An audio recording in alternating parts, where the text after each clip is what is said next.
O gênero mecha, ou mecha, mesmo que nos anos 90 já estivesse em decadência devido à falta de originalidade e complexidade das histórias, continuava a se destacar por ser algo intrinsecamente chamativo. Convenhamos, quem não acha no mínimo empolgante um cenário em que existam robôs gigantes? Mas Neo Genesis Evangelion não é apenas sobre isso. Para ser sincero, esse é o aspecto menos relevante de uma história que vai muito mais além da simplicidade de lutas épicas entre seres enormes. Evangelion utiliza um artifício simples, mas atrativo, os robôs, para conseguir a atenção da audiência, e uma vez estabelecida sua premissa, o roteiro expõe sua verdadeira intenção. Ou seja, o anime tenta alcançar o maior público possível através de uma proposta atraente, mas busca mantê-los por intermédio de sua real finalidade: o debate de questões filosóficas, sociais e existencialistas. Infelizmente não é uma estratégia que agrada a todos. Muitos que começam assistindo Evangelion pela superficialidade, isto é, por causa das batalhas épicas entre criaturas gigantes, ficam insatisfeitos com os rumos que a trama segue justamente por se limitarem ao argumento inicial, negando as possibilidades do roteiro. Isso os impede de conseguirem enxergar a qualidade do produto, chegando a taxá-lo como incompetente por não se permitirem interpretar aquilo com outros olhos. O ano é 2015. O mundo acabou de ser reconstruído após a dizimação de metade da população mundial, na catástrofe que ficou conhecida como Segundo Impacto. O Japão ganhou uma capital provisória, Tóquio 2, enquanto o governo promove a construção da futura capital, denominada Tóquio 3. Mas a construção da nova metrópole serve apenas de fachada para erguer uma cidade-fortaleza avançada, altamente tecnológica, para resistir à ofensiva dos anjos, seres monstruosos cujo ataque já havia sido previsto pela humanidade há algum tempo. A organização especial paramilitar denominada NERV foi incumbida da missão de combater tais ameaças, usando robôs gigantes chamados de Evangelions, que são pilotados por jovens desconhecidamente selecionados, os únicos compatíveis. Um deles é Shinji Ikari, um tímido, introspectivo e inseguro adolescente que foi abandonado há mais de 10 anos pelo pai Gendo Ikari, atual comandante supremo da NERV, até que aos 14 anos, Shinji é chamado por ele para pilotar o EVA 01. Evangelion não é simples, em vários sentidos: visual, narrativo, interpretativo. Definitivamente não é um anime fácil de se acompanhar. Ele é bem cadenciado e não tem medo de ser arrastado. O roteiro suavemente desenvolve sua história, dando maior ênfase à construção de seus personagens centrais e brinca involuntariamente com a expectativa do público, que espera grandes reviravoltas didáticas e um desfecho de explodir a cabeça. Pode parecer que Evangelion engana os espectadores que se aventuram a acompanhar sua trama, visto que em um primeiro momento, o que chama a atenção são as batalhas de robôs contra monstros. Mas a verdade é que o anime, desde o princípio, é honesto com sua proposta. Em essência, aquilo que vemos nos primeiros episódios é fielmente continuado posteriormente. O cerne não muda. O anime não começa devagar e fica frenético com o passar dos episódios. Ele inicia lento e permanece assim. O que muda e o fator determinante para se manter o interesse pelo enredo é a aceitação da proposta. É preciso certa disposição até se acostumar com essa narrativa, para gradativamente poder aproveitá-la, até porque a história não fica estagnada.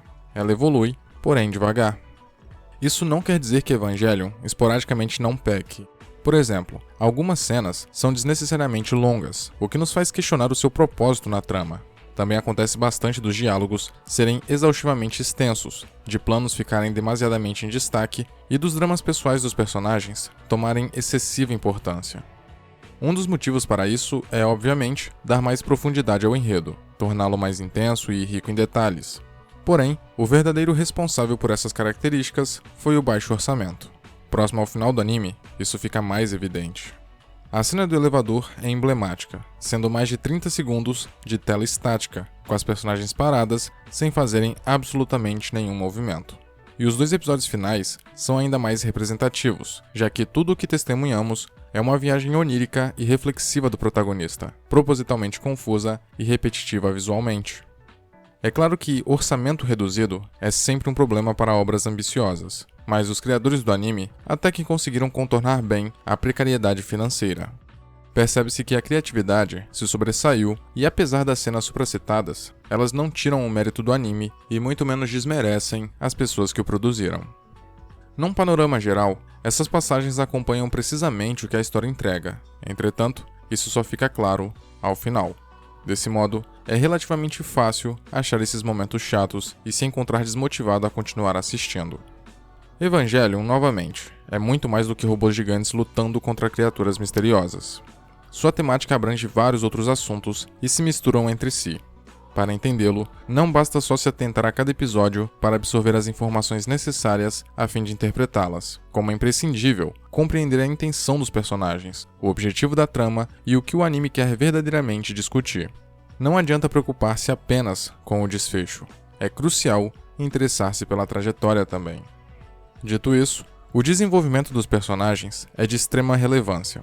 O tempo que passamos ouvindo seus pensamentos e observando seus atos são eficientes em nos dar motivos para nos importarmos com eles, e a base para julgarmos se suas ações futuras são condizentes com suas respectivas personalidades.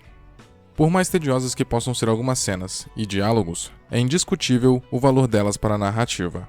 Além do mais, complementam a identidade do anime, que foi estruturada em moldes reflexivos, pacientes, lentos e minuciosos. Ikari é fruto direto disso. Como protagonista, ele é totalmente diferente do arquétipo que esperamos. Ele é distante, contraído, sempre com semblante de tristeza, e mesmo em momentos alegres, ele transmite uma sensação de melancolia. É bem difícil se reconhecer em Ikari, porque ele não é carismático e nem cativante. Na verdade, não queremos nos ver refletidos nele, porque ele é deprimente, mas é claro que existem casos específicos onde a identificação é involuntária.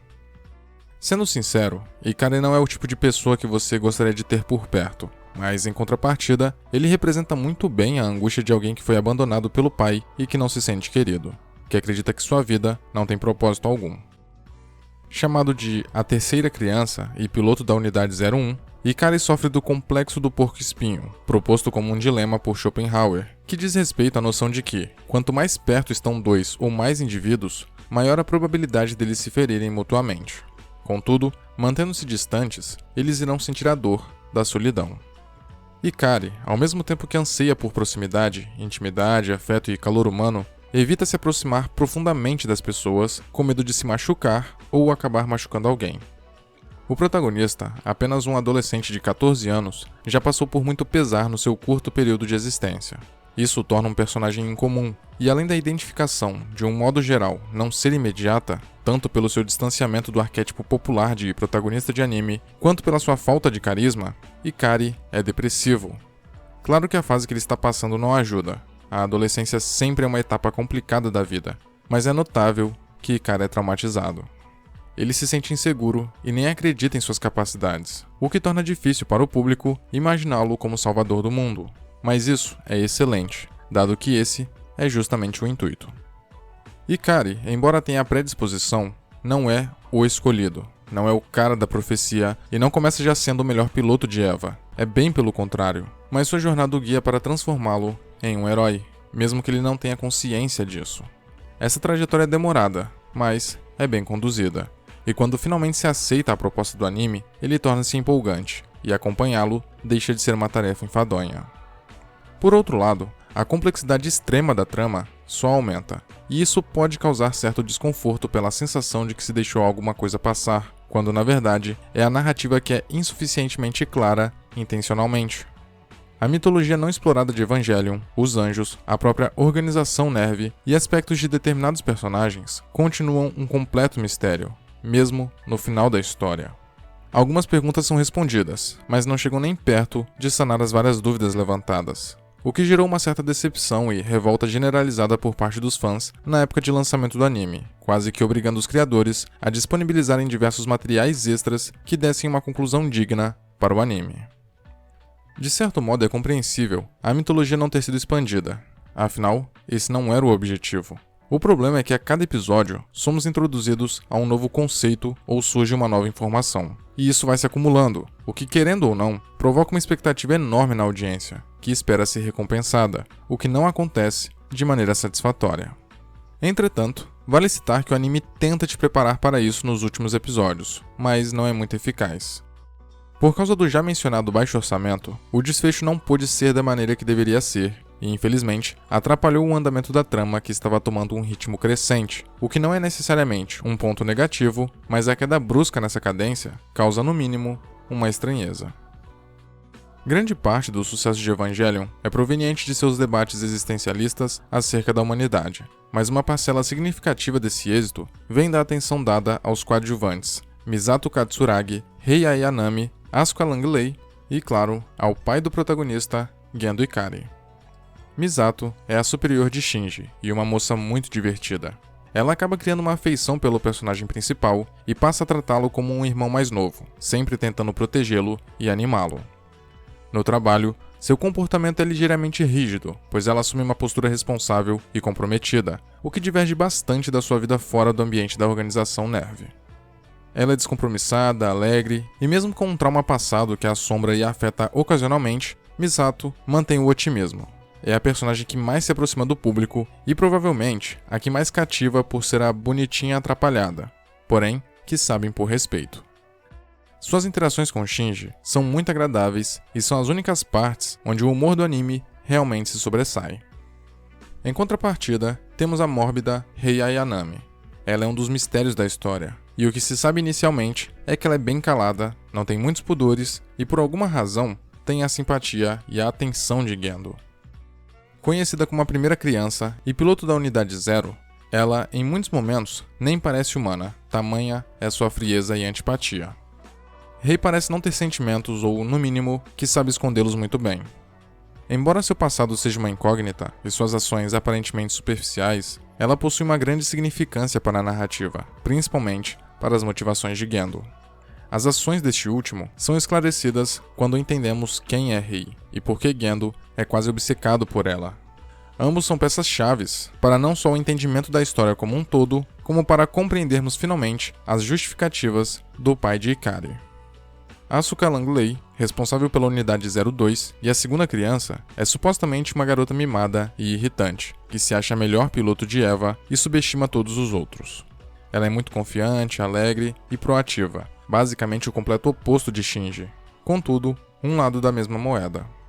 Eles não se dão bem no início, pois Asuka se sente ameaçada por ele e o insulta diversas vezes como um mecanismo de defesa. Mas à medida que a trama avança, eles se tornam parceiros e mesmo nutrindo um pouco de inveja de Shinji, Asuka passa a confiar sua vida a ele e, sem perceber, começa a admirá-lo. Por trás de todo seu comportamento autoconfiante, autossuficiente, arrogante e independente, Asuka é uma moça sensível, frágil e que esconde um grande trauma de infância. Embora pareça superficial no começo, ela é uma personagem que carrega uma carga dramática muito alta, e apesar de seguir alguns clichês, Asuka não é previsível. Suas atitudes refletem seu gênio impulsivo e deixam claro que ela não sabe lidar com emoções indesejáveis, o que reflete em seu relacionamento com Shinji, o clássico amor e ódio. E talvez o personagem mais sombrio, suspeito e odiado do anime, Gendo Ikari é quem assume o papel de antagonista da história, apesar de não ser necessariamente o vilão. O pai de Shinji mantém uma relação distante com seu filho, não fazendo questão nenhuma de demonstrar afeto. Ele realmente não liga e nem se importa com o protagonista, e não faz força para esconder essa falta de sentimento. Na verdade, ele quer deixar bem claro isso. Seu passado também é misterioso, mas com o desenrolar dos acontecimentos, ficamos sabendo mais a respeito dele e o porquê de ser um homem tão detestável. Suas motivações são convincentes e sustentam sua imagem de obcecado, o que não justifica completamente suas ações, mas, sob uma perspectiva mais apurada, nos ajuda a compreender o motivo dele manter seu filho afastado. Gendo sofre mais ou menos com o mesmo transtorno psicológico de Shinji. Ele também tem medo de ferir as pessoas, mas tem um maior controle desse seu lado e não sofre tanto por causa dele. E assim como os outros personagens de Evangelion, Gendo possui um trauma em seu passado. Portanto, suas ações nunca são sem sentido. Por mais vilanizado que seja, ele não é, propriamente dito, um vilão. O mais próximo que Gendo chega de ser é de bode expiatório. Afinal, toda a história precisa de um contraponto. O clímax do anime dá-se em 2 episódios completamente inesperados e até um pouco deslocados. Deixando o fator baixo orçamento de lado, o que acontece é bem subjetivo e até confuso, servindo como ápice do desenvolvimento do Shinji. Nosso protagonista precisa se encontrar, precisa entender suas emoções e, sobretudo, precisa se aceitar. De certa forma, o que acontece em tela é um convite aos espectadores para embarcarem em seus próprios pensamentos e encararem a viagem dele como algo pessoal, mas que todos nós estamos suscetíveis. Nesse momento, O protagonista está procurando se entender, está tentando se enxergar como pessoa e está buscando os sentimentos e as emoções que o formam para superar seus traumas e finalmente se assumir como alguém que merece amor. No entanto, embora esta seja uma jornada simbólica e quase alegórica, ela também possui implicações físicas, reais, no mundo de Evangelion. Shinji passa por uma crise existencial a fim de definir se vale a pena acabar com o sofrimento da humanidade, retirando suas singularidades no processo, e portanto, seu livre-arbítrio, ou se o melhor caminho é deixar cada um com suas vontades e desejos pessoais e acreditar que os humanos um dia encontrarão a felicidade que tanto almejam. Onde tudo culmina, o projeto de instrumentalidade humana, de certa forma, não só é a resposta para esse questionamento, se um dia seremos plenamente felizes, como é vendido como a solução para todos os problemas de todas as pessoas. Supostamente, é o recurso que irá acabar com o sofrimento de cada indivíduo, que irá cicatrizar as feridas e apagar qualquer vestígio de trauma. Isso porque a humanidade sofre por não estar em seu estado natural, digamos assim. Como não somos animais solitários por natureza, precisamos do amor do próximo, necessitamos de afeto, carinho e interação. Nossas vidas se resumem a encontrar pessoas que nos acolham, que nos causem boas sensações e que não nos deixem. O ser humano não foi feito para ficar sozinho. Nós não conseguimos viver bem dessa forma. Precisamos de outros seres perto de nós para não enlouquecermos, para darem sentido à nossa existência e, principalmente, para nos reconhecerem como pessoas, como indivíduos, como seres humanos. Dentro do universo do anime, o projeto de instrumentalidade humana é a resposta para tudo o que já questionamos. Com ele, todas as respostas serão encontradas e automaticamente serão irrelevantes, pois não existirá tristeza, solidão, pensamentos negativos, sensações pessoais e incerteza. Tudo será concreto e ao mesmo tempo abstrato. A individualidade deixará de existir e o todo será único. Ao conscientemente ter se apoiado no gênero mecha, no intuito de alcançar um grande público, para ter a oportunidade de contar uma história profunda, repleta de referências filosóficas, bíblicas e que não se rendesse aos paradigmas da época, Evangelion não só revolucionou os animes, de certa maneira, como reinventou um gênero desgastado e até então desacreditado. De certo modo, Evangelion é uma crítica à falta de originalidade dos animes, à perda do impacto que essas obras tinham profundamente no público geral, e à escassez de histórias realmente diferentes e inovadoras, que não possuem medo de ousar e de causar polêmica. Senhoras e senhores, esse foi o vídeo, eu espero que vocês tenham gostado e curtido. Por favor, não esquece de comentar o que você achou do conteúdo apresentado. Deixe sua contribuição aí em forma de opinião, com argumentos a favor ou contra do que foi dito. Não deixe de curtir e compartilhar o vídeo também, porque isso me motiva demais, me incentiva a produzir sempre mais conteúdo para vocês, porque assim eu vou saber que vocês estão gostando. Aproveita e me marca nas redes sociais, é @eleganteric, tanto no Twitter quanto no Instagram. Facebook é facebook.com/elegantismo, todas as informações estão aí na descrição ou nos comentários. Também dê uma olhada no meu segundo canal, Ficcionismo, é sobre a história, origem e trajetória de personagens fictícios. Talvez vocês gostem, dê uma chance, clica aí, confere lá algum vídeo e se gostar, se inscreva também.